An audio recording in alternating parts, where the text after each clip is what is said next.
Senhoras e senhores, sejam muito bem-vindos a mais um episódio do Que Você Viu? Um podcast exclusivo do canal do Erd. Hoje aqui para falar de um filme que vai ser polêmico, que vai relembrar aí algumas discordâncias cinematográficas que a gente teve no ano passado. E também, para não deixar passar em branco aí o nosso comentário sobre o último episódio, o episódio 5, né, de The Last of Us, ele... ninguém mais, ninguém menos do que o Léo Santana do entretenimento e do cinema, o meu querido amigo, o bandido que tava na putaria, falou pra mim que tava dormindo, vai mentindo mais, eu finge que acredito. Brunão, eu tenho foto, eu tenho vídeo. Meu Deus. E aí, ouvintes, e aí, espectadores, e aí, menino Ed, cara, o Ed me racha a cara puxando essas musiquinhas, falando que eu sou o Léo Santana do entretenimento, porque, cara, ele puxa as musiquinhas, eu não sei cantar nada, assim, eu até ensaio cantar e tudo mais, mas a única coisa que eu sei, e isso porque já é antigo, e eu ainda canto diferente, que é aquela, dropa no meu carro que eu vou te dar um chá gelado. A letra não é assim, mas a minha letra é censurada, é uma letra que, sei lá de onde que eu tirei isso, mas eu canto assim. Mas, cara, se eu sou o Léo Santana do entretenimento, de verdade, gente, eu não entendo por que ele fala isso, mas se eu sou, tu é o Xande, velho. Tu é o Xande dos cineastas, na moral. O mais próximo que eu consigo ser de alguém é o Thiago Abravanel. Parece É mesmo. o mais próximo que eu consigo chegar, Brunão. Mas Cara, como é que você me fala que esse é o mais próximo que você consegue chegar? Mano, de onde tu tirou que eu tô próximo do Léo Santana, mano? O cara é o cara mais gostoso e desejado do Brasil. E eu falo aqui, a gente já babou nele aqui antes, vamos babar de novo. E você Léo é o cara Santana mais, nota a gente. mais desejado da crítica cinematográfica hoje em dia no mundo. É isso aí, não tem outro. Eu queria estar com essa bola toda, cara. Eu queria estar com essa bola toda. Como é que tá essa semana, meu amigo? Semana cansativa, como sempre. A gente sempre fala que é cansativo porque é realmente muito cheio, assim, muito trabalho. Mas o que não é cansativo é gravar o que você viu. A gente sempre tá aqui, com disposição, com energia, com felicidade. E é tudo pra vocês. Então, sem mais delongas, esse é o que você viu.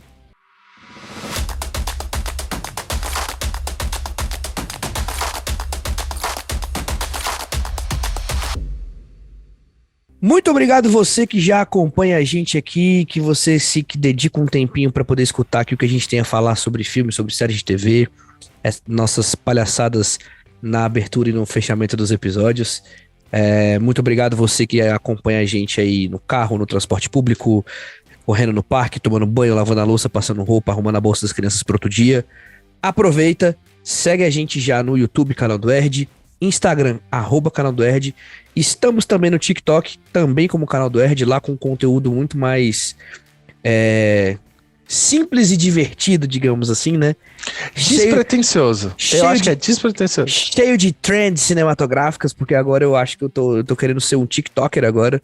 Eu só não fui pras dancinhas ainda, porque não tenho o remeleixo necessário pra isso. Mas daqui a pouco eu tô dançando e apontando pra cima e pra baixo, pra um lado e pro outro, pra falar sobre cinema. Qualquer momento isso pode acontecer, hein? Você que escuta a gente também, só escuta a gente, não quer ver a gente com imagem, porque nós estamos com imagem no YouTube. Você que só quer ouvir a nossa vozinha, pode ouvir a gente aí no seu agregador de podcast, no seu agregador de áudio favorito. Quais que nós estamos, Brunão? Sempre importante lembrar, estamos no Deezer, Google Podcasts, Amazon Music e Spotify. E com imagens no YouTube, em HD, como o Brunão gosta de dizer, é sempre bom pra reforçar. É sempre bom pra reforçar. Eu não ia falar dessa vez, porque tu, tinha acabado de falar, e o povo, ele tá falando de novo. Mas sim, estamos no YouTube, TikTok, Instagram, e como eu sempre falo, vamos dominar o mundo em suas redes sociais.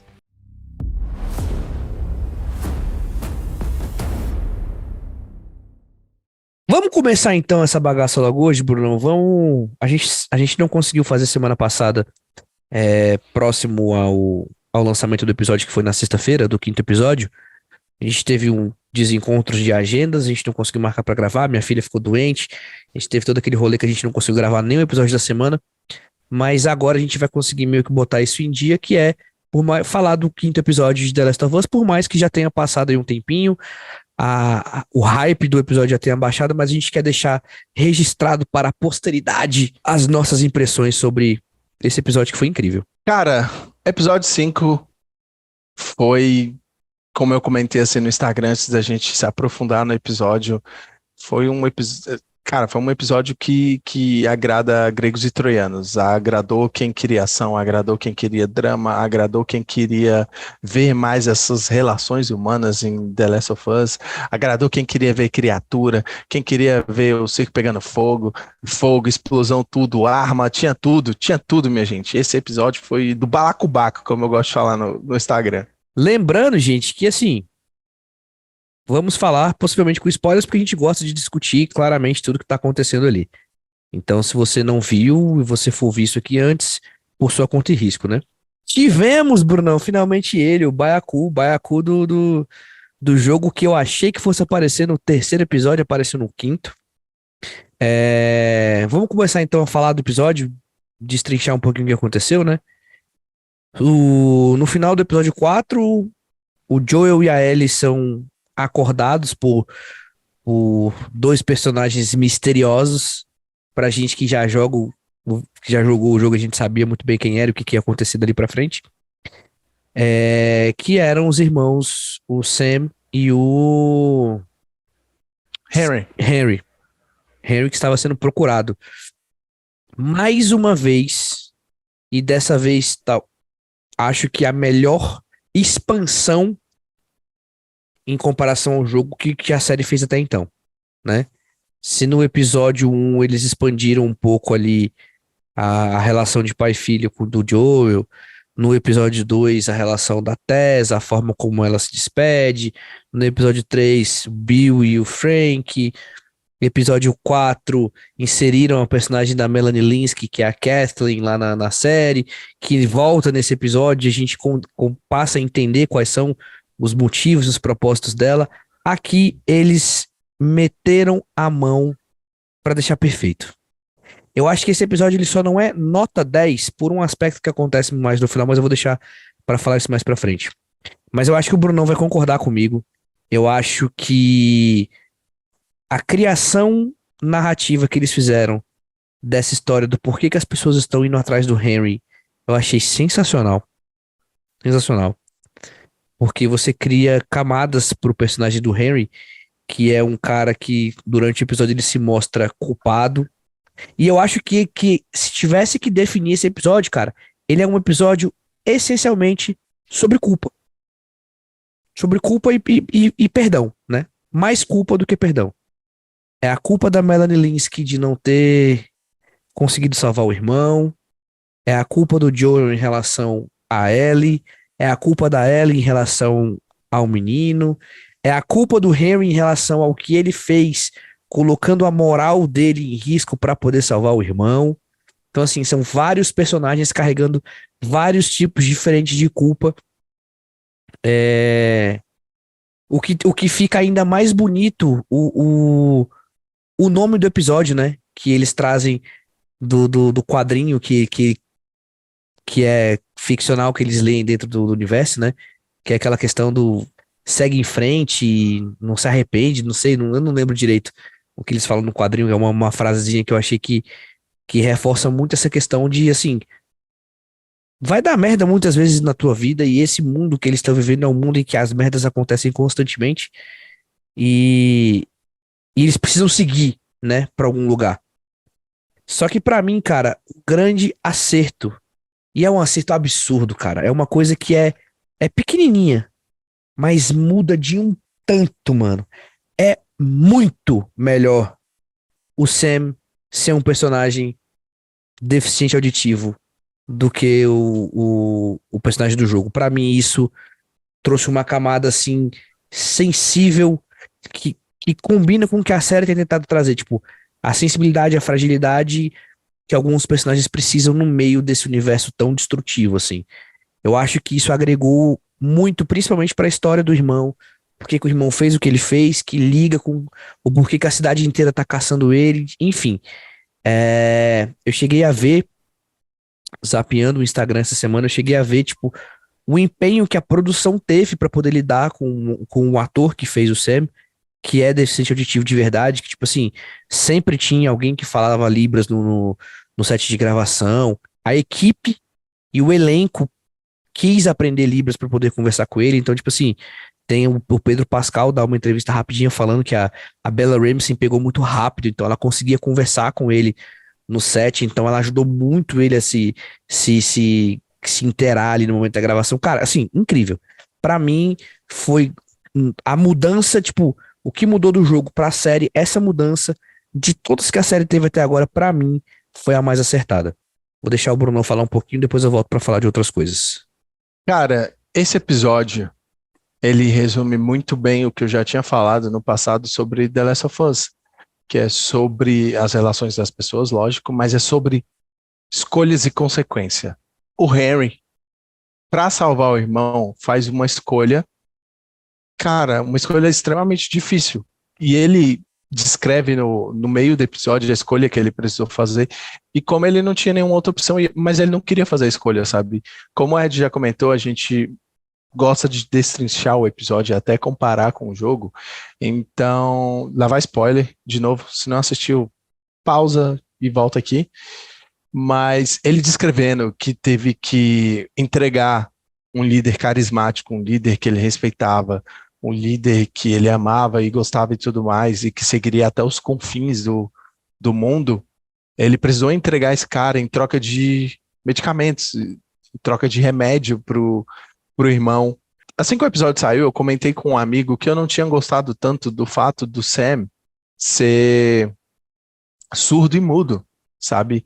Eu senti mais como talvez, de certa forma, uma cota ali e não tivesse um propósito no episódio. Eu tive essa opinião, que agora eu vejo que é meio idiota e, como eu já comentei aqui antes, burro é aquele que não muda de opinião, percebendo que nem sempre as coisas são como você pensa.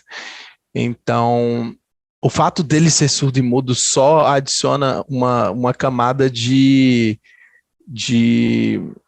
dependência do Sam, sabe? Ele depende muito do Henry e adiciona essa camada de... A palavra que eu tava procurando tava na ponta da língua, cara. Essa camada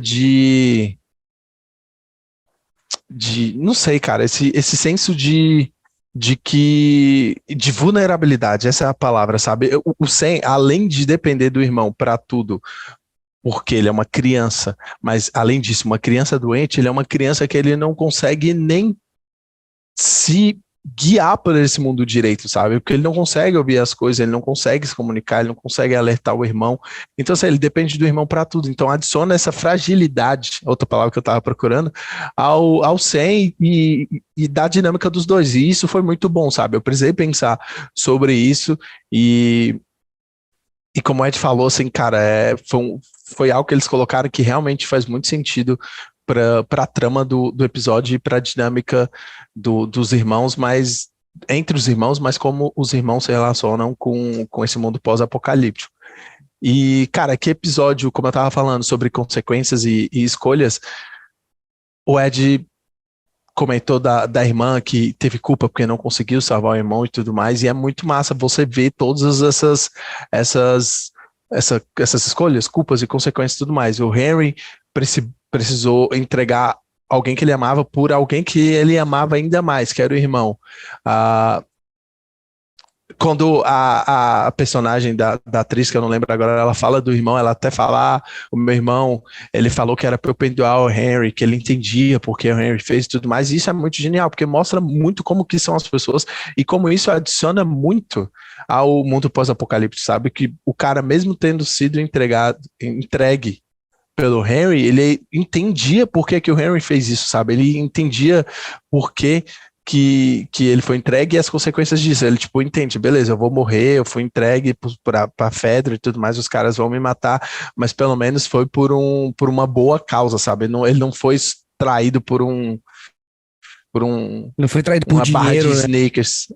Não foi traído por uma barra de sneakers, a última do apocalipse, não, mano. Ele foi traído porque o irmão um irmãozinho de um parceiro dele precisava de medicamento. E ele até fala com a irmã, pô, espero que você entenda e tudo mais. Mas não, e é aí que a gente vê outra faceta do mundo pós-apocalíptico, que é a ira da irmã. Ela não aceita, velho. Ela não aceita que o irmão tenha perdoado o cara. Ela não aceita, mano. Tanto que, tipo assim, no episódio anterior, eu fiquei me questionando um pouco, cara, tipo, será que precisava de tudo isso? Mesmo que a motivação dela seja algum parente, mesmo que a motivação seja, tipo, ela perdeu porque o Henry fez alguma coisa e tudo mais, precisava de tudo isso, mover uma cidade inteira, gastar tantos recursos só pela vingança, e sim, mano, precisava, porque as pessoas estão no limite, é um mundo pós-apocalipse, elas realmente estão com todas as emoções à flor da pele, sabe, a sensação de perda que a gente, inclusive, vê no fim do episódio, ela é muito potencializada, sabe, pelo mundo pós-apocalíptico, sabe, pelo jeito que as coisas transcorrem no final do episódio, sabe. Vou passar a palavra pro Ético, acho que ele tem mais coisas para falar, e depois qualquer coisa eu volto comentando as outras cenas. Uma das coisas também que eu achei incrível no episódio, assim, é mais uma vez a fidelidade com o jogo, né, Brunão? Eu acho que da parte em que eles chegam ali naquele atirador lá, né, no sniper, que é ruim de mira pra cacete, aquilo ali, velho, é exatamente a cena do jogo. Ele se esconde atrás do carro, ele dando a volta pra pegar o cara lá no campo da torre, e ele fica atirando pra poder salvar a vida da galera, porque tá chegando bandido, tá chegando infectado. Então, assim, é mais um apuro absurdo, um cuidado absurdo da HBO em trazer o jogo mesmo pra realidade, assim. E fazendo mais uma leitura de subtexto, assim, desse episódio, eu acho que esse é o primeiro episódio que coloca a Ellie no papel que ela é de verdade, velho, que é uma criança. Ela é uma criança, né? Ela tem 14 anos no jogo, então ela é uma menina de 14 anos, ela é uma adolescente ali. E ela é quando ela se conecta com o personagem do Sam, que ela vai brincar, que ela vai jogar bola, que ela vai desenhar, que ela vai andar junto, que ela vai conversar, ler quadrinho e tudo mais, faz com que ela tenha a ingenuidade de pensar que, tipo, velho, se eu cortar o meu braço e colocar o meu sangue no seu machucado, eu vou te curar, porque o meu sangue cura. Saca? Essa ingenuidade é muito absurdo de ver, porque é incrível você pensar nisso, saca? Ela esqueceu todas as regras do que o Joe ensinou pra ela. Ela esqueceu toda a importância de se comunicar que alguém foi mordido, pura e simplesmente pela ingenuidade infantil de alguém que viveu pouco, né? Fora desse mundo em que ela tá vivendo agora. Então, assim, a utopia dela de acreditar que ela tem um poder que claramente ela não tem, e que ela não quer se desfazer da presença daquele menino ali com ela, né? Porque é a primeira vez que ela encontra alguém ali que a série mostra, né? Alguém da idade dela, próximo da idade dela, que entende problemas semelhantes dela e tudo mais. Então, essa conexão que ela faz com o personagem do Sam faz com que o que acontece no final seja muito mais forte, né? Aquela cena em que ela escreve no papel e deixa no túmulo improvisado, assim, você vê que dali ela já muda, ela já volta para aquela casca de quase adulta, né? Tipo, pra onde é que é o Nordeste? É pra lá que a gente vai, vambora, não demora aí não. Ela mais uma vez perde o direito de viver a infância, né? Que toda criança, todo adolescente tem no seu direito de viver a infância, de brincar, de se divertir, de relaxar. Ela nunca teve isso, então quando ela teve, ela perdeu o companheiro dela disso, né? Que ela conhece nesse momento. É um episódio incrível, assim. Eu acho que eu não tenho muito mais coisa pra falar sobre ele, mas eu não vou falar o que me incomodou dele, que eu achei ruim agora, não vou deixar você seguir, depois eu venho faço meu fechamento e depois tu fica à vontade pra falar o que tu quiser. Acho que, assim, eu ainda tenho algumas coisas para falar, mas eu acho que eu consigo finalizar e passar a bola para tu. É que no episódio 3 eu falei que no jogo o Bill, assim, ele não adiciona muita coisa na relação do Joe e da Ellie, sabe? No jogo. Na série também não, assim, porque eles não interagem, né? Mas eu acho que é outro debate, a gente já comentou sobre o episódio 3. Mas esse episódio, ele é muito bom e é justamente o que eu esperava dos ensinamentos assim que ia trazer com os irmãos, sabe? Com a relação dos irmãos. Eu já tinha cantado a bola lá no passado, que é você vê o Joe e a Ellie interagindo com basicamente eles mesmos, sabe? Irmãos que precisam mais a criança, né, precisa do adulto, mas eles precisam um do outro, sabe? Porque, como a gente vê no final do episódio, o Henry, ele não consegue viver sem o Sam. O Sam vai salvar ele de um bicho? Provavelmente não. Talvez com arma, assim, né? Porque ele tem uma, mas o Sam vai ter força para fazer um monte de coisa? Não vai, mas o Sam, só de estar do lado do Henry, dá força para o Henry seguir em frente. E a gente vê muito isso assim, você vê essas reações do Joe e da Ellie quando eles interagem com esses outros sobreviventes, sabe? A confiança deles dois cresce, como o Ed comentou também, o fato da gente ver a Ellie tirando um pouco a casca, se abrindo, sendo inocente, porque ela estudou e provavelmente, talvez não tenha aprendido lá, mas obviamente não se faz uma vacina você compartilhando seu sangue com outra pessoa, sabe? Porque senão, quem pegasse, sei lá, a primeira pessoa que pegou o Covid e sobreviveu poderia sair passando o sangue dela para todo mundo, e não é assim, sabe? Mas esse episódio é muito bom, porque ao mesmo tempo que fortalece a relação do Joe e da Ellie de confiança e tudo mais, também dá uma, sei lá, eu acho que mostra a fragilidade das relações. Porque agora comentando, assim, a parte final do episódio e comentando um pouco sobre as outras facetas que eu falei que tem no mundo pós-apocalipse, você tem um desespero. No final do episódio, o Sam é mordido, o Ed já comenta um pouco, o Sam é mordido, a Ellie tenta salvar ele, não dá certo, e o Henry é obrigado a matar o próprio irmão que estava tentando morder a Ellie, e logo depois a gente vê outra faceta das relações humanas, mas também nesse mundo pós-apocalíptico é o desespero, que, como eu falei, o Sam, em termos de sobrevivência, talvez ele não fosse o melhor companheiro, mas ele era o companheiro que o Henry precisava para sobreviver. Não só porque eles são irmãos, mas porque, cara, você amar uma pessoa, você ganha forças para fazer as coisas.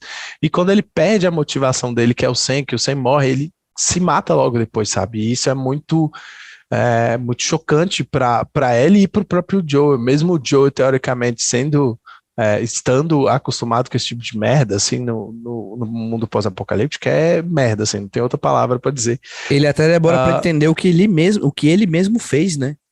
Sim, ele demora até para absorver aquilo. Cara, exatamente, o Henry atirando o irmão, ele fica totalmente confuso, exatamente como no jogo, e aí o Joe, não, Henry, calma, não faz isso, tipo assim, eu acho que é como se o Joe soubesse que talvez ele não fosse atirar nele, ele sentia que o Henry não ia atirar nele, e quando ele atira nele mesmo, o Joe ainda fica meio braqueado, mesmo ele sendo um cara, tipo, o macaco velho entre aspas, do mundo pós-apocalíptico, cara, ele fica impactado com a relação dos irmãos, e isso reflete na relação dele com a Ellie, sabe? A gente vê no episódio a crescente do Joel confiando mais na Ellie, mas também mostrando que gosta dela também, que quer proteger ela e tudo mais, até sendo meio inspirado pelos outros, sabe? Ele tem esse crescimento, por isso que eu falo que esses irmãos, eles conversam muito bem com o Joel e com a Ellie, sabe? Ele tem esse crescimento, tudo que acontece no episódio colabora para o crescimento da relação entre o Joe e a Ellie. E a gente sempre comenta aqui que é muito bom que a série se expanda e seja diferente, tenha coisas diferentes do jogo, mas também é muito bom que tudo que funciona bem nos jogos, ela pega e traz para a série, sabe? O fato da irmã, que é algo completamente novo, não tem nos jogos, eu queria comentar aqui para quem não jogou o jogo, todo esse arco da irmã, do irmão, o Henry entregar, não existe no jogo. Quando o Joe e a Ellie chegam na cidade, o Henry e o Sam só estão tentando fugir da Fedra, assim como o Joe e a Ellie, e não tem todo esse arco, e assim, funciona tão bem, porque a gente consegue ver, tipo, cada personagem com um sentimento, com alguma coisa, como o Ed falou, é culpa, é raiva, é desespero, enfim, tristeza no fim do episódio, é esperança com com a parada do sangue, da Ellie tentar compartilhar o sangue. Então, tipo, cara, é um episódio muito rico, não importa pra onde você olhe, sabe? Assim, é maravilhoso.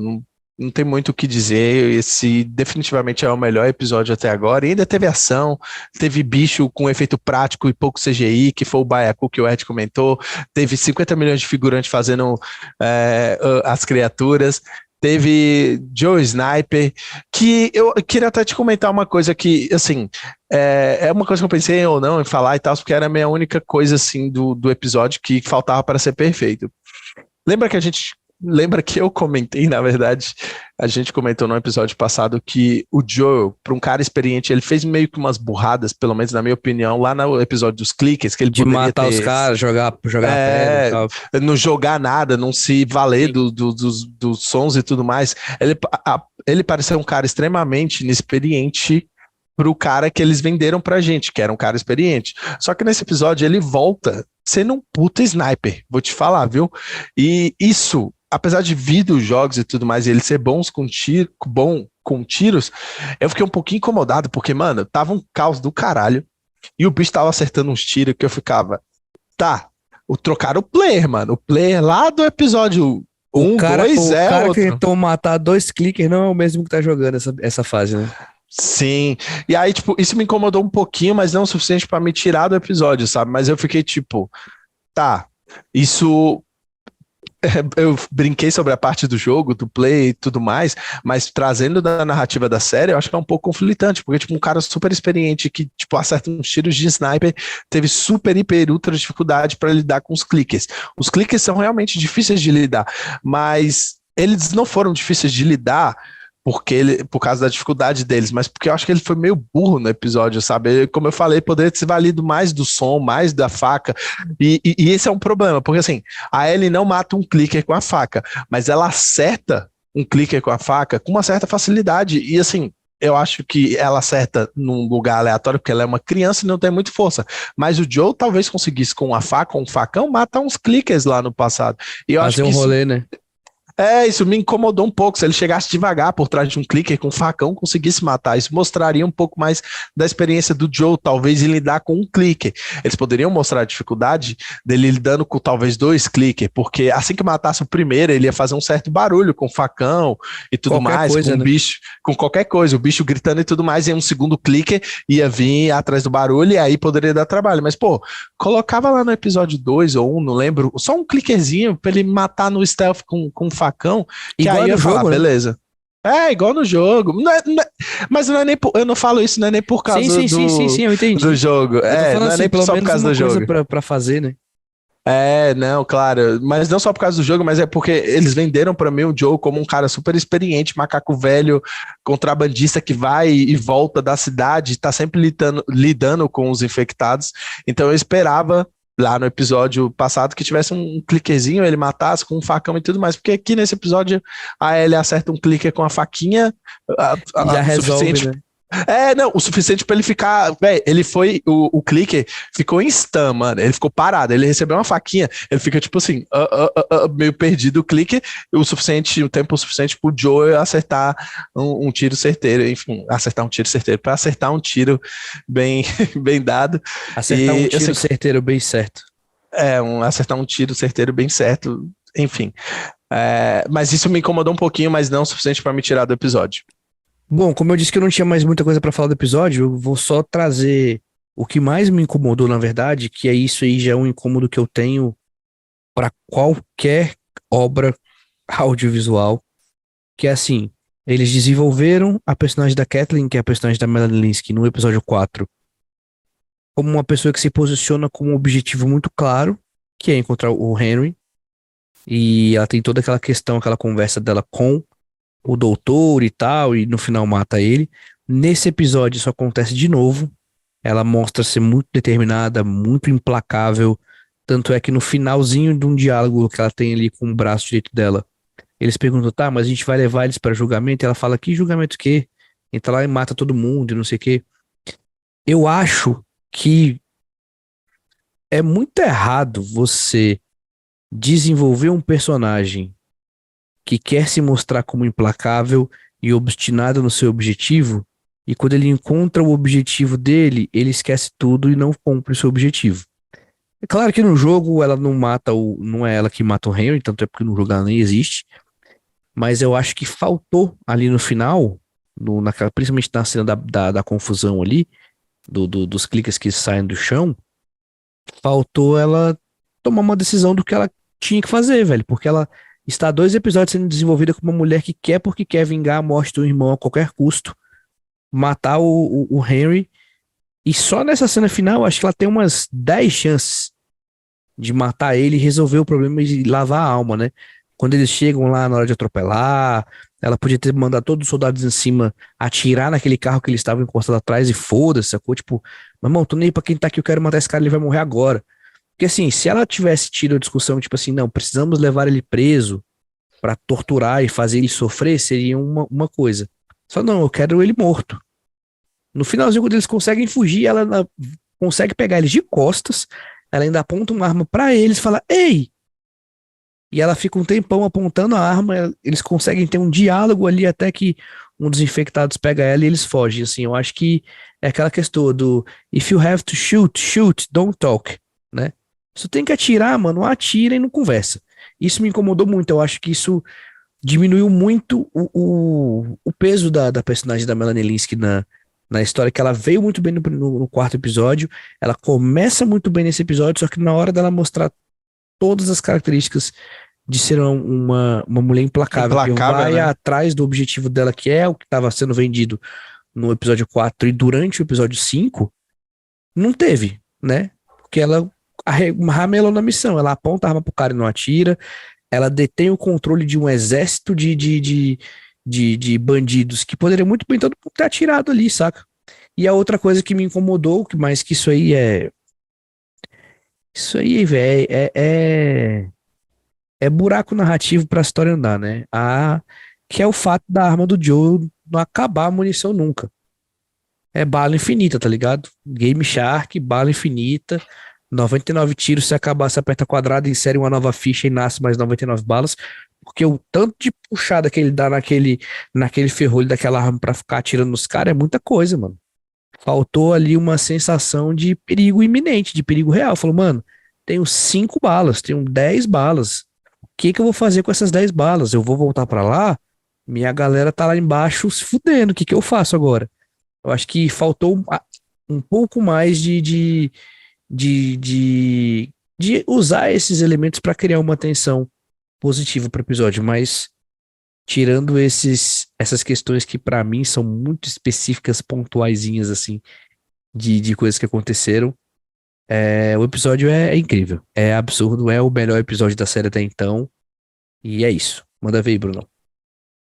Só complementando o que tu falou, velho, concordo plenamente contigo, não tinha lembrado disso, até porque, como tu falou, a gente já tá gravando um pouquinho de tempo depois que saiu o episódio, e cara, realmente ela teve várias chances, e aquele diálogo lá super expositivo no final, assim, só pra dar o tempo para dar o tempo, entre aspas, do clicker chegar, é muito paia, realmente, cara, é problemático, na verdade, assim, porque, como tu falou, ela foi apresentada como uma personagem super obstinada a matar o Henry e o Sam também, mas mais o Henry, e, cara, ela teve várias chances, principalmente no final do episódio, nem que ela morresse depois, ela podia dar uns tirinhos no Henry, só pra ele ficar ferido, não sei, qualquer coisa, porque tirar também como o Henry morre no final do episódio, não tem como fazer isso, assim, não tem como mudar isso. Mas concordo contigo, eu não acho que isso é mínimo, não. Agora, a parte das balas, eu consigo passar um pano, porque o cara tava ali preparado naquela casa, então provavelmente tinha um arsenal ali. Vai saber quantas caixas de munição ele tinha do lado dele, né?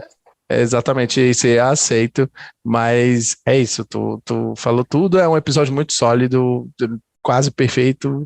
Agora menos perfeito, menos ótimo do que eu imaginava, porque eu não lembrava disso, mas o Ed puxou muito bem que a mulher não era tão obstinada assim, não, gente. Foi só o que me incomodou. De resto, um episódio incrível. Agora é hora da polêmica. O ano era 2022. Eu e Brunão estávamos fazendo a lista de melhores e piores filmes do ano. E um filme surgiu nas nossas listas. Um filme chamado X, A Marca da Morte. E esse filme surgiu de maneira muito distinta em nossas vidas, porque pra mim foi um dos 7 melhores filmes de 2022 e pro Brunão, por conta de um Letterface, não foi o pior filme do ano. E hoje, agora, nesse exato momento, a gente vai falar sobre a sequência de X, a Marca da Morte, que na verdade é um prequel, né?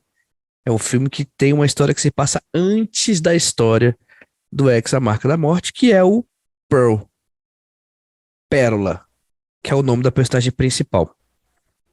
Brunão, X eu comecei falando. Então eu acho justo que Pearl você comece falando. Sim, senhor. Já Até, começa. até porque você falou, porque você já falou pra mim que você achou o Pearl melhor que o X. Falei lá no Instagram também, inclusive. É verdade, falou no Instagram, é isso. Então manda ver É. aí. Então o Ed já deu spoiler, vou começar aqui falando que Pearl é melhor que X, indiscutivelmente, sério. Peguei no cinema também, na semaninha lá do cinema, que eu comentei aqui que eu vi 3 filmes, desindiquei um, essa palavra não existe, mas eu desindiquei um filme, não indiquei um filme, um dos 3 filmes que eu assisti. Lá no episódio passado, um episódio eu falei que a gente ia comentar desses filmes, e um deles foi o Pearl. Peguei no cineminha, ingresso R$ 10, muito bem pago. Cara, o Ed tá falando que essa parte vai ser polêmica, mas eu acho que não vai ser polêmica, porque eu acho que ele gostou do filme e eu gostei demais. Cara, Pearl é tão melhor que o X. Meu Deus, o X é horrível. E o Pearl não é só melhor do que o X, ele é um ótimo filme. Ele é muito bom, sabe? Aqui, o forte ou quase forte do filme anterior, do X, foi dado mais espaço, que é o quê? Mia Goth. Ed, a mulher é boa. Vou te falar que, devido a várias cenas, mas especificamente a cena em que ela tá falando com a loirinha, com a loira, O monólogo o dela. monólogo, cara, é sério, é maravilhoso. Você sabe que ela tem crédito como co-roteirista, né? Sim, sim, sim. Aquilo ali é Eu o vi dedo que dela ela. absurdo, aquela cena ali. Ela escreveu. Eu não quero acreditar que aquela cena não foi escrita por ela. Pois é, cara, a cena é muito boa, o monólogo é muito bom, não é nem um diálogo, né? O monólogo é muito bom. E, mano, quando eu vi aquela cena, a primeira coisa que me veio na cabeça foi, velho, eu vou chegar no Ed e falar, mano, se essa bicha não aparecer no Oscar, vai ser igual a Patrícia Colin, não sei se é Patrícia, mas é alguma coisa Colin, lá do Hereditário, que foi completamente esnobada, mano, pra mim vai ser uma das maiores Não, esnobadas. ela já foi esnobada, pô. A gente falou isso no episódio. No episódio do Oscar, Porque o Pearl saiu lá fora, é verdade. no episódio do Oscar, eu virei pra você e falei que pra mim uma das esnobadas era Mia Goth não estar sentada na mesma mesa que Viola Davis e Kate Blanchett. Você riu de mim. Mas por causa do X, eu não tinha visto o Você não Pearl. tinha visto o Pearl ainda. É, Aí você falou, se eu ri. aí você falou, ué, você tá brincando com a minha cara. Agora Ah, você entende. De verdade, a cena do monólogo me impactou muito. Só que pra mim é muito assustador os créditos finais. eu ia falar, cara, esse filme Ah, tem um dos ah, melhores créditos finais que existe, assim. é assustador, mano. Eu acho que do filme inteiro o que mais me assustou, assim, de eu ficar incomodado, são os créditos finais. Aquilo ali pra mim eu nunca vi. Eu nunca vi aquilo. É incrível. É incrível, eu só quero falar aqui que o produtor barra VAR não achou eu rindo da cara do Ed por causa da minha golf, tá? Isso aí é fake news. Vamos ter que esperar a interpretação do árbitro de vídeo primeiro, que é o Christian Dinger. Tem uma esnobada absurda que eu lembrei aqui agora. Mia Goth. Mia Goth não está também. Filme de terror normalmente é marginalizado no Oscar, né? Com certeza. Terror pra eles não é arte, não é outra coisa, né? Sim. Mas Poderia estar figurando ali, sentado do lado de Kate Blanchett e Michelle Yeoh. Eu acho que ela atua bem, eu acho que ela é até boa, mas como a gente sabe, o Ed já falou, o terror é totalmente esquecido no Oscar, totalmente snobado, marginalizado. A Mia Goth, apesar de atuar bem, não, é loucura ter ela aqui junto com as outras. Eu acho meio loucura, tá? Tem muitas outras atrizes que merecem outros filmes aí. O árbitro de vídeo está trabalhando mais com o advogado do Danilo Gentili nesse momento. Brincadeiras à parte, como eu falei, não tinha visto Pearl ainda. Cara, como o filme todo é sobre a Pearl, é sobre a Mia Goth, mano, ela tem muito tempo pra brilhar, sabe? E realmente ela deveria ter aparecido no Oscar, sabe? Porque, como o Ed falou, cara, os últimos 20 minutos do filme, inclusive contando os créditos, é absurdo, sabe? Os créditos é tipo uma cena sem corte, sem nada, em que não acontece nada além de expressões faciais, mas cara, é a Mia Goth mostrando, tipo, amplitude de pelo menos se não um acting total, um face acting, né? Um negócio muito louco, porque, tipo, cara, ela é muito boa, assim, ela é muito boa. Mas comentando mais sobre o filme e não sobre cenas específicas, cara, como esse filme é maravilhoso, o Ed pode me corrigir se eu estiver errado, mas o primeiro filme, como o Ed comentou e lembro de ter comentado também, tenta emular um filme ali dos anos 60, 70, um negócio bem Massacre da Serra Elétrica mesmo, pelo começo do filme, por toda a fotografia. E esse agora, pode ser, de novo, pode ser viagem minha, mas eu tive a sensação dos filmes de monstro lá do começo da Universal, sabe? Até pelo letreiro inicial do filme, mas não só isso, tem toda a questão dos filmes mudos e tudo mais, mesmo que o filme não seja mudo e tudo mais, mas eu tive a impressão muito forte que, tipo assim, eu tô fazendo um filme de criatura, só que essa criatura é a Pearl, é um ser humano, sabe? E eu tive essa sensação, o Ed pode me corrigir se eu estiver errado, mas eu achei legal, isso, tipo, muito isso é legal. massa. Isso é legal. No começo do filme, sabe? Eu tive, na verdade, uma outra percepção. Na época quando eu assisti o X, eu escrevi a crítica do X pra poder gravar o vídeo, não gravei, porque eu queria ver o Pearl e gravar junto, porque eu queria fazer a crítica do Pearl depois, e quando eu assisti eu fiz a crítica do Pearl. Eu não vi um filme de monstro, mas sabe o que eu vi? Assim como eu falei que eu percebi em X uma versão que emulava um Massacre da Serra Elétrica sexualizado, mais sexualizado, aqui eu percebi um Mágico de Oz adulto. Foi a sensação que eu tive, assim. Até em alguns poucos elementos, assim. Eu lembro que na crítica que eu escrevi eu ainda brincava que era como se a Dorothy morasse com a bruxa má do oeste, o caminho de tijolos amarelos dela fosse atravessar um milharal e ela tivesse desejos sexuais pelo espantalho. Eu escrevi fazendo essa brincadeira, assim, porque a questão do letreiro, isso, e você pode ter associado com os filmes de monstro, porque era muito semelhante os tipos de lettering usados, né? Então, isso reforça muito esse período clássico do cinema. É um filme que remonta uma estrutura clássica, porque é um filme que é passado em 1918, né? Só para contextualizar um pouquinho para quem não sabe, o X é passado em 1978, se eu não me engano, e ele conta a história da Pearl idosa recebendo um grupo de jovens que quer fazer um filme erótico na casa deles, na fazenda onde ela mora, e o Pearl conta a história da Pearl, da idosa do X, quando ela era jovem, lá nessa mesma fazenda que se passa o X, só que em 1918, com as pessoas enfrentando a gripe espanhola.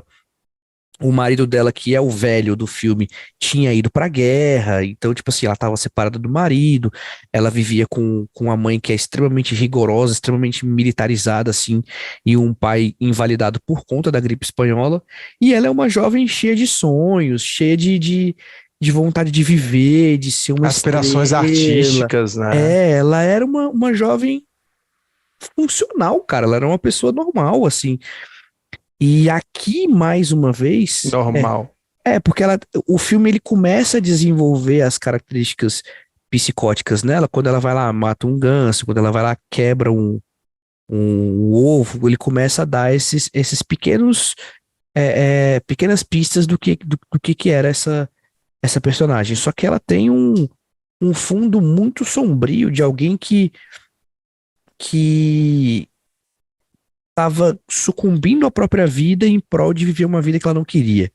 E isso começou meio que corroer ela de dentro pra fora. Eu via muito isso, assim.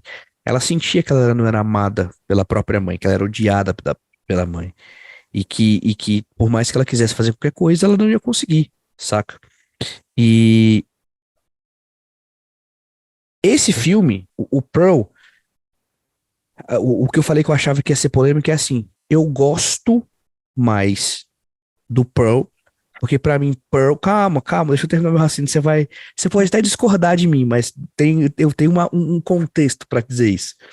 Tá bom. Eu gosto mais de Pearl porque pra mim Pearl é um filme muito mais A24 do que X, A Marca da Morte. Esse é um primeiro aspecto.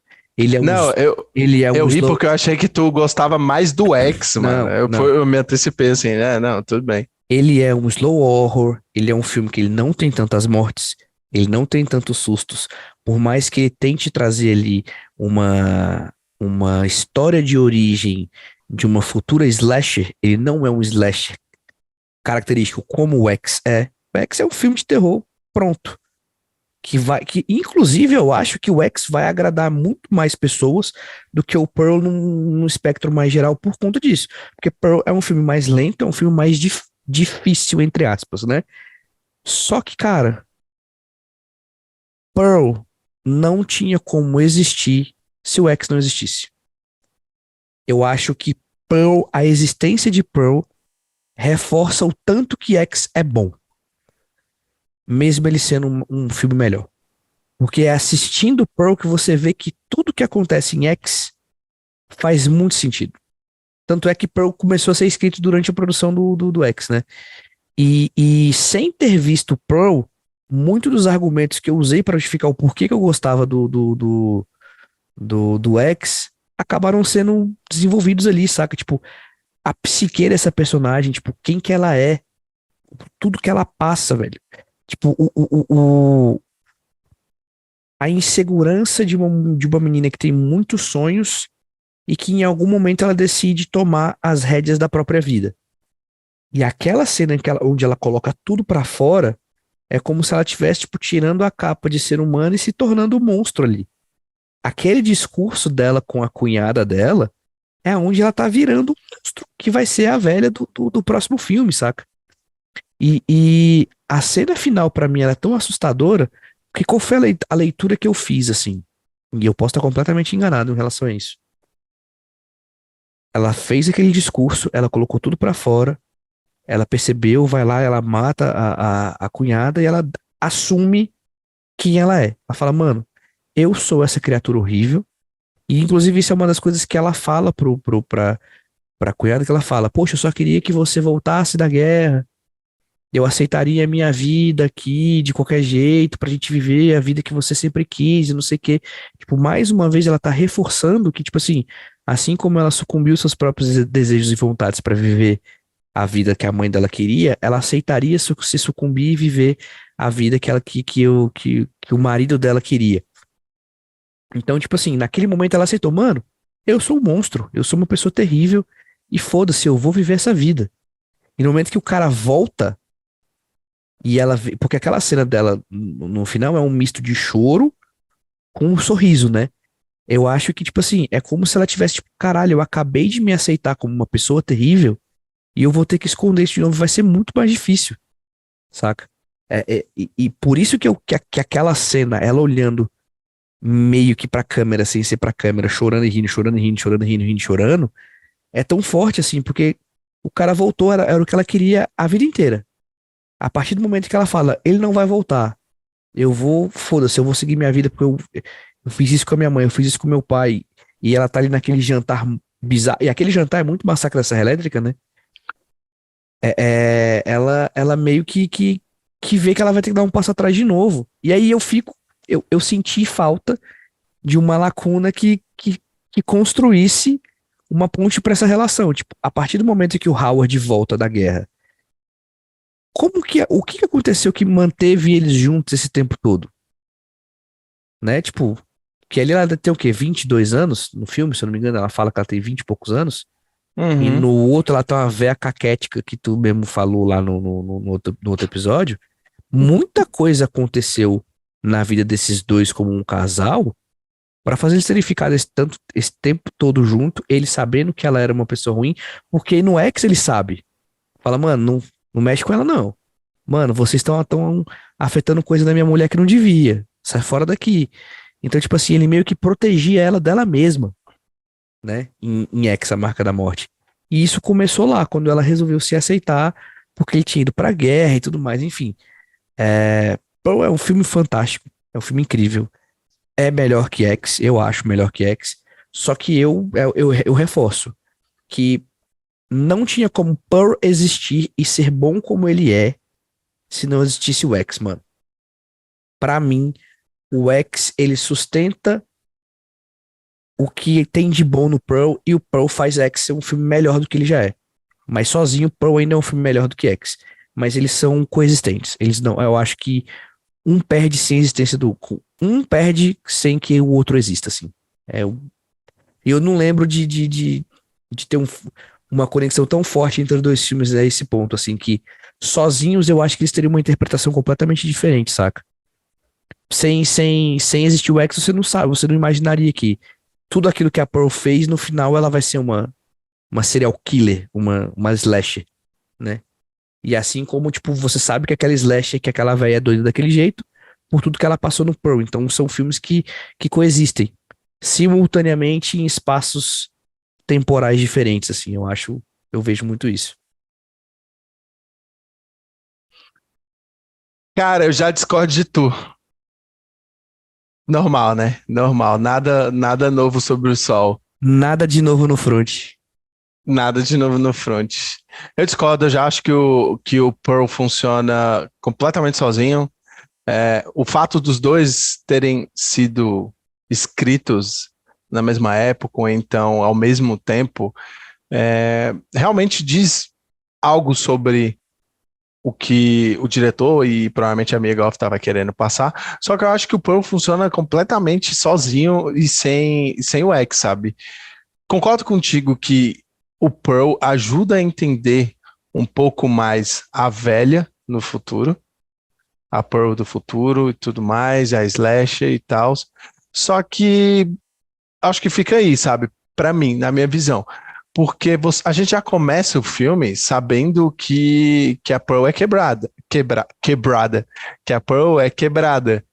Não por causa do X, mas porque, cara, logo no comecinho você já vê umas atitudes que não são normais, sabe? Matar um pato a sangue frio.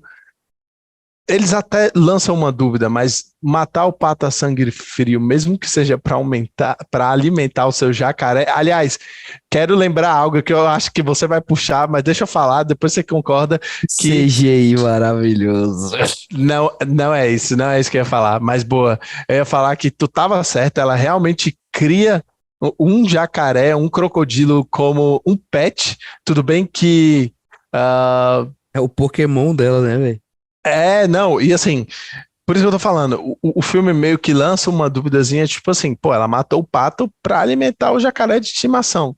Tá tudo bem, as pessoas matam o pato pra comer e tudo mais, mas cara, o jeito que ela faz, mesmo que seja pra alimentar um crocodilo, você já tira que ela é meio louca. E depois a gente vai vendo o filme e a gente descobre que ela já lançava essas coisas, assim, e quando ela achava que ninguém tava vendo, e a mãe dela fala pra ela que, tipo assim, mano, eu te conheço, tu é o cão encarnado, tu é o cão chupando manga. Tudo bem que a gente entende que provavelmente é por causa que ela é assim, não porque ela nasceu assim, e ela até fala, é como se ela tivesse nascido assim e tudo mais, não sei o que, mas é provavelmente por causa da mãe, por causa do pai, por tudo que ela faz na fazenda desde criança e ela é quebrada. Isso é legal, que a gente entende melhor a velha lá do primeiro filme. Eu não acho que melhora o X, mas melhora um pouco as motivações dela, assim, melhora muito as motivações dela no X, mas não, pra mim não salva o filme. Mas o Paul é maravilhoso, porque como eu falei pra tu, a visão que eu tava tendo é que eles estavam mostrando tipo uma criatura, construindo uma criatura já desde o começo do filme, porque essa criatura já estava lá, ela só não se mostrou pra gente. Ela começa a se mostrar, aí vem o pato, aí vem outras coisinhas, e vem outras coisinhas, e vem outras coisinhas. Só que ela já era uma pessoa meio doente. Só que, tipo assim, quando eu saí do filme, eu até falei, cara, foi algo que eu pensei, as pessoas não vão acreditar, mas que eu pensei que quando eu saí do filme eu falei, mano, eu preciso muito comentar com o Ed, porque o primeiro filme é um slasher total, o segundo é um slow horror da característica da A24, sabe? E talvez seja por isso que eu tenha achado melhor, porque, como eu falei, o X como slasher, assim, pra mim é muito paia, e querendo ou não, a gente coloca esses filmes na caixinha, então como eu julguei o X como slash porque ele é um slash, não era um bom slash, mas Pearl é um ótimo slow horror, e ainda bem que tá em outro estilo, diferente do slash, sabe? E ainda bem que eles deram mais espaço pra Mia Goth, porque ela é maravilhosa, o filme se sustenta todo nela, tudo que ela faz, a O atuação filme é dela. dela, velho. O filme é O dela. filme é dela. Outra coisa que eu ia comentar contigo, assim, a trilha sonora é muito boa, sabe? Incrível, É algo incrível. que no começo do filme você já fica vendido, assim, no começo Incrível. do filme. E como é por causa dessas aspirações artísticas da Mia Goth, o diretor ele experimenta com muitas coisas, né? De mostrar, tipo, ela dançando, assim, nas paradas, uns negócios bem diferentes, como se ela estivesse num teatro, fazendo apresentações para pessoa. A cena da audição dela como bailarina é incrível. É muito boa, exatamente. Então ele brinca muito, assim, tudo funciona muito bem no filme, sabe? Tudo. Os diálogos. Cara, tem uma parte que eu achei muito boa que a gente vai comentar. A gente tá comentando com spoilers, tá? Quem não assistiu. A gente já comentou spoilers. Aquela parte, uma parte que eu achei assim maravilhosa, que quebrou minhas expectativas completamente, é em que o cara. A Pearl tá flertando com carinha e tudo mais do cinema. Projecionista.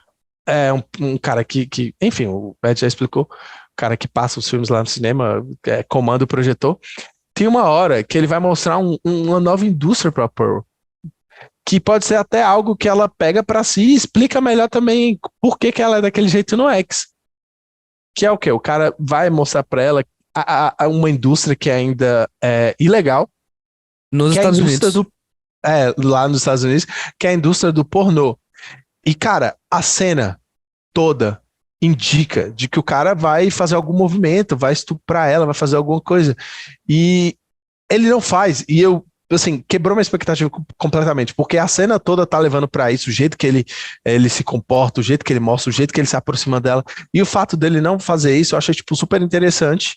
Porque é algo que eu vejo sendo feito em qualquer outro filme, sabe? Pra chocar ainda mais, talvez até pra quebrar mais a psique da Pearl e construir ainda mais um monstro. Mas não, o filme quer deixar bem claro que ela já era um monstro desde sempre e que nada, pelo menos ali do que a gente vê no filme, afetou o comportamento dela, sabe? Pode coisas do passado, como eu conjecturei, tipo, o fato dela morar na fazenda, viver com a mãe doida, um pai doente, pode ter afetado e tornado quem ela é hoje. Só que durante o filme, assim, nada que acontece durante o filme, tipo, transforma ela, porque ela é já daquele jeito. Então eu achei isso muito bom, porque ela já é uma criatura desde o começo e o filme vai mostrando isso pra gente.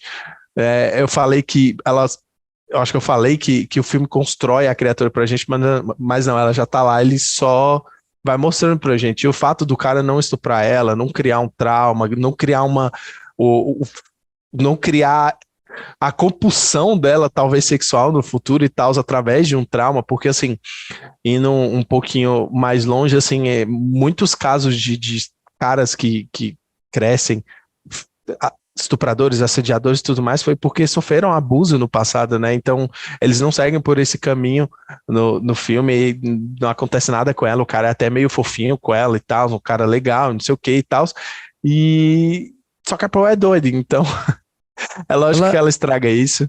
Ela é sexualmente reprimida desde o começo, isso mostra em vários momentos, assim, tipo, a cena em que ela pega o espantalho lá, é uma cena até muito forte, assim, quando você para pra pensar que, tipo, que ela tá querendo imaginar o marido dela, mas ela acaba vendo o projecionista ali.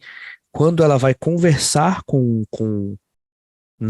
a cena do monólogo, é mais fácil, né? A cena do monólogo, ela verbaliza alguns aspectos relacionados à sexualidade, que ela fala, cara, desculpa, porque eu não queria falar pra você que outro cara conseguiu me satisfazer sem ser você. Aconteceu só uma vez, mas aconteceu. Então, tipo assim, se ela transou com um cara uma vez e ela se satisfez, possivelmente das vezes em que ela fez sexo com o marido dela, ela não era satisfeita. E ela teve a questão do aborto, que ela fala que não queria o filho, não sei o que. Então, tipo assim, são coisas relacionadas à sexualidade que moldam um comportamento psicótico nela relacionado a essa questão, né? E, e a outra Muito bom coisa, tu mencionar isso. e só para concluir, a outra coisa que eu achei muito genial também é ele situar o filme em 1918, na época da gripe espanhola, que pra gente que acabou de viver ainda, barra, está vivendo um pouco de uma pandemia, é praticamente igual a que ela viveu lá. Então é como se a gente estivesse vendo os impactos sociais que a Covid causou na gente, são impactos sociais que a gripe espanhola causou lá, só que numa época com muito menos recursos e tudo mais. A questão do isolamento, do uso de máscara, distanciamento e não sei o que. Então, são coisas que a gente viveu aqui com uma outra doença que lá viveu. Então, meio que uma coisa que é antiga pareceu muito contemporânea pra gente, fica muito mais fácil de você absorver como espectador, assim. Eu achei isso genial. Ah, só uma curiosidade, eu pesquisei aqui, um crocodilo vive de 50 a 70 anos, então o crocodilo do Ex, a Marca da Morte, pode ser o mesmo do, do Pearl. Eu acho que é o mesmo, quando aparece o ovinho lá, assim, muita gente até falou, eu ouvi gente falando no cinema, né? Ah, esse ovo é o crocodilo do futuro e tal, mas não, eu acho que é o mesmo, sim. Acho que até pelo nome, é Mas porque eu ela não lembro estoura agora. o ovo, velho. Ela estoura o ovo. Então, não, eles falaram isso antes dela estourar o ovo, Ah, tá. né? Mas é porque tu falou da expectativa de vida dele, 50, 70 anos, e o outro filme passa mais ou menos uns 60 anos, então tá dentro aí. De 1918 para 1978 é mais ou menos isso. 60, isso. E aí eu acho que seja o mesmo crocodilo e confirma muito aquilo que tu falou, que o crocodilo É funciona um como pet domesticado lá no X, porque ele é um pet domesticado, alimentado à base de. É um menino criado por vó, só que nesse caso é um menino criado pela. É um crocodilo criado pela pó à base de pato. Paz de ganso. À base de ganso. Eu queria comentar a cena final, agora eu não lembro o que eu tava comentando antes de tu comentar. Tu ia começar um raciocínio, na verdade. Não, mas. Lembrei. Eu acho que esse filme funciona sozinho, justamente porque assim, eu acho que esse filme ele mostra tão bem a Pearl sem precisar ficar pegando ela desde criança até o ponto em que a gente vê ela no filme, que eu não. Cara, não sinto a necessidade da velha. Eu não precisaria do X e da velha para entender essa personagem, sabe? Porque esse filme é muito bem construído. Como tu mesmo falou, e tu vai poder discordar, mas como tu mesmo falou, eu já te dou a palavra, como tu mesmo falou, ela cresceu no auge cresceu numa fazenda sexualmente reprimida, artisticamente reprimida de tudo quanto é sentido, e ainda teve que cuidar do pai, a mãe é ranzinza, teve pandemia, não é pandemia, né, porque não foi mundial, não sei se é gripe espanhola. Pandemia. Foi pandemia.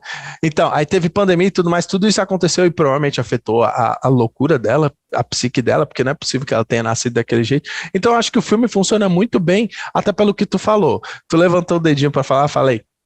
Não, é porque eu acho que você está esquecendo de um pequeno ingrediente dessa receita toda.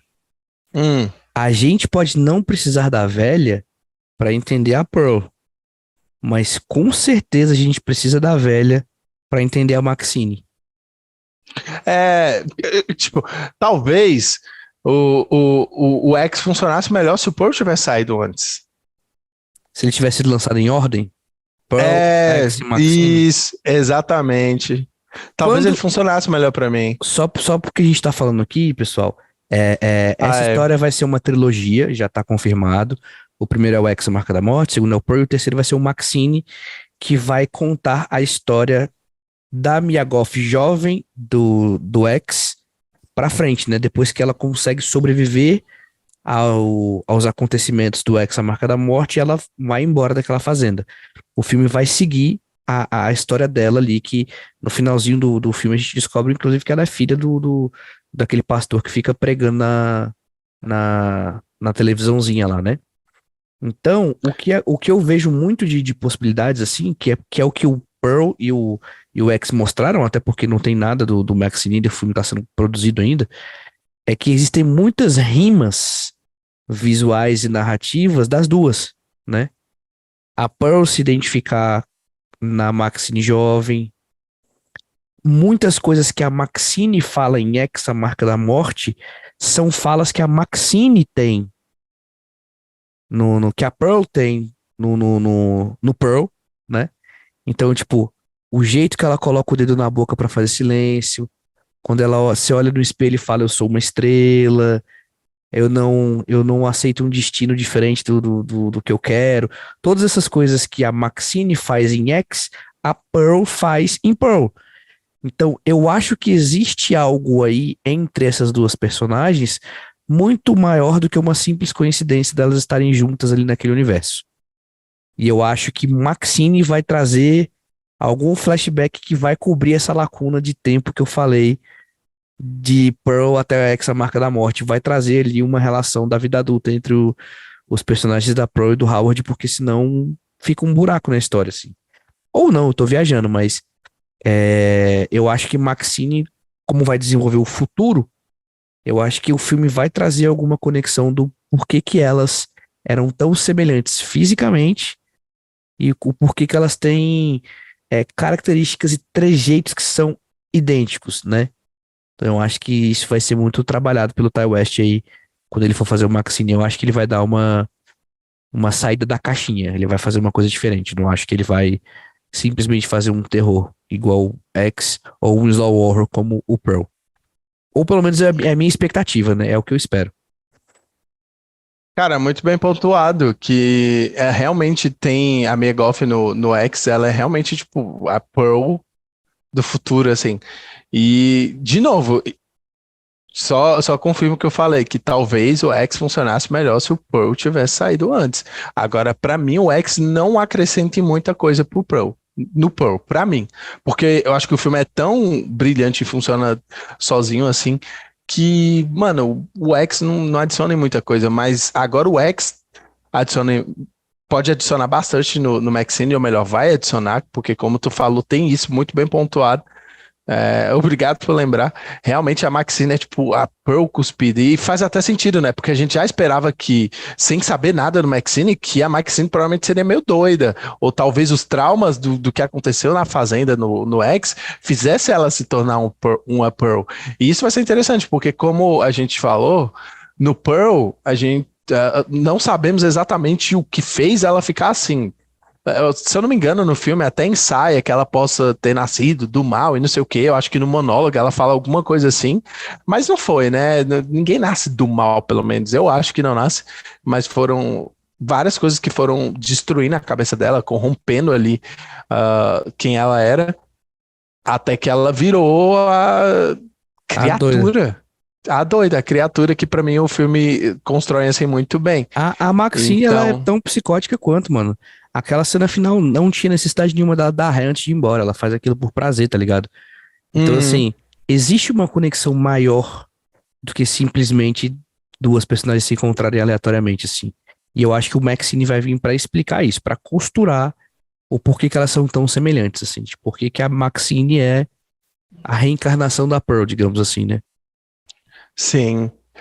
Agora, pra finalizar, eu quero só comentar a cena final em que o Howard, acho que é Howard que tu falou, ele volta do exército, assim, da guerra, e ela tá sorrindo e chorando. Tu falou que talvez seja ela ali meio que se aceitando, mas sabendo que vai ter que esconder de novo e tal. Eu já tenho uma visão diferente. Eu acho que é assim, ela se aceitou, ela com o monólogo, com o fato dela ter matado a loirinha, com tudo que aconteceu no final do filme, ela se aceitou. Ela se aceitou e aceitou que tem que ficar na fazenda e tudo mais e fazer as coisas pelo Howard. Então, quando ela se aceita no final, aceita toda a situação dela, ela começa a rir porque ela quer que o Howard aceite ela já se aceitou, e ela começa a rir, tipo, olha, eu fiz umas merda aqui, mas eu fiz pela gente, sabe? Eu fiz pra gente ter uma vida na fazenda e tudo mais, eu não fui embora, não segui, enfim, qualquer coisa que eu quisesse seguir, as minhas aspirações artísticas e tudo mais, e eu tô aqui, ela tá rindo, só que ela começa a rir, ela tá rindo porque ela tá, tipo assim, é um sorriso meio amarelo, tipo, olha, tá tudo bem, sabe? Matei todo mundo, mas eu te amo, eu tô contigo, entendeu? Aí ela começa a chorar porque ela pensa que o Howard não vai aceitar tudo aquilo, ela talvez tenha muito medo de que ele não vai aceitar tudo aquilo, e ela começa a chorar. E é tipo uma cena fantástica, porque fica tipo uns 5 minutos de crédito, e é foco total, não tem corte, ela começa rindo, e depois ela começa a chorar, e assim, a Mia Goth tá rindo e começa a chorar e tudo mais, ela entrega, e eu queria até te comentar uma coisa. Como a minha agenda no dia que eu assisti os filmes, ela tava meio apertada, eu só vi os créditos, aquela cena toda, até a tela começar a apagar numa bolinha assim e fechar escuro nela. Aconteceu alguma coisa depois daquilo? Não. Chegou a ver? Não. Não? Só abrir crédito normal. Ah, só. É isso. Então, cara, assim, essa foi a minha visão do final do filme. Os 20 minutos finais, assim, do filme é muito incrível. São muito incríveis. Horror é um filme incrível que tem uma história de origem maravilhosa, que traça alguns aspectos da criação e alguns argumentos do que podem transformar uma pessoa num psicopata maluco alucinado. E é um filme incrível. É um filme que a Mia Goth rouba a cena e que eu tenho certeza que muita gente tá ansiosa aí pelo episódio 3 dessa história, que alguma coisa ainda vai ser amarrada nesse rolê.